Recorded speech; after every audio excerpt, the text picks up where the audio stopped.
जेएमवी Ghaziabad group 5 हम सभी ने एक प्रोजेक्ट बनाया है जिसका नाम है जीवनायन पूर्व।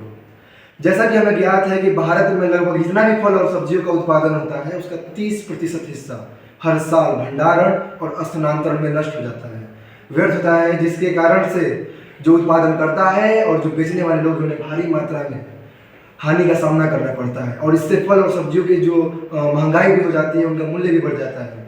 और सरकार इन चीज़ों से बचाने के लिए सब्जी और फलों को भारी मात्रा में कोल्ड स्टोरेज, रेफ्रिजरेशन जैसी सुविधाओं को उपलब्ध कराती है, पर वो बहुत हाई कॉस्टली होते हैं और जो लोकल वेंडर्स, फार्मर्स हैं, वो अपने उत्पाद को बचाने के लिए इस चीज़ को अफोर्ड नहीं कर सकते हैं।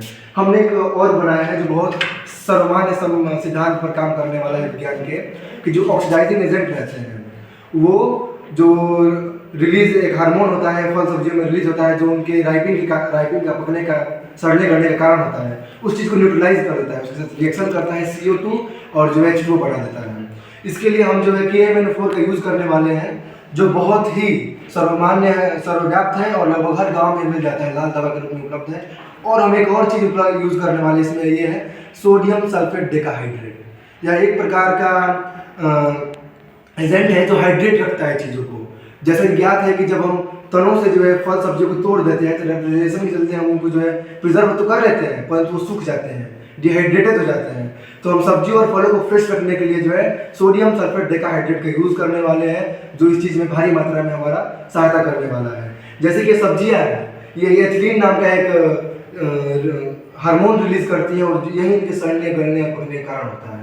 ये क्या करेगा, रिएक्शन करेगा, एथिलीन को न्यूट्रलाइज कर देगा। और जो हमारा कैप्सूल का ये क्रॉस सेक्शन है, जिसमें एक तरफ देख रहे हैं आप ये पोटेशियम परमैंगनेट है और इसका जो दूसरा लेयर होगा ये सोडियम सल्फेट डेकाहाइड्रेट का होगा। ये जो इसका स्ट्रक्चर होगा ये पोरस होगा, ताकि जो है ये आसानी से एथिलीन के साथ रिएक्ट कर सके और जो है उसको डिस्ट्रॉय कर सके, उसको जो है खत्म कर सके। फिल्टर पेपर्स का हम यूज़ करने वाले हैं और लास्ट में हम नेचुरल डाइज का यूज़ करेंगे, जो ये इंडिकेट करेंगे कि जब पोटेशियम परमैंगनेट टोटली यूटिलाइज हो गया है तब जो है ये अपना रंग बदल देगी। सबसे पहले बैगनी रहेगी, फिर जो ब्राउन हो जाएगी और देन येलो हो जाएगी। येलो का मतलब ये होगा कि जो ये हमारा कैप्सूल है ये निष्क्रिय हो चुका है।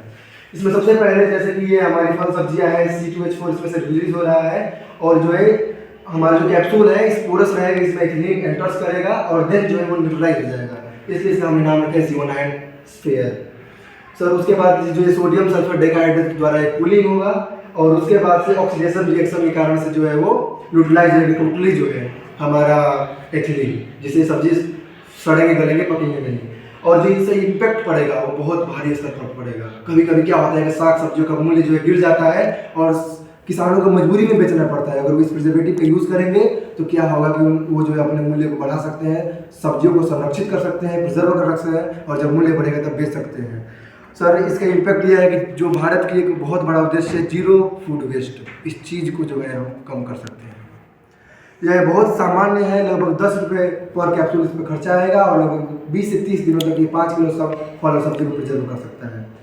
तो भारत हमारा जल्दी विकसित बनेगा। इसी उद्देश्य के साथ जो है हमने इस प्रोजेक्ट को बनाया है। हम भारत के निवासी, भारत के लिए पूर्णतः समर्पित है। धन्यवाद।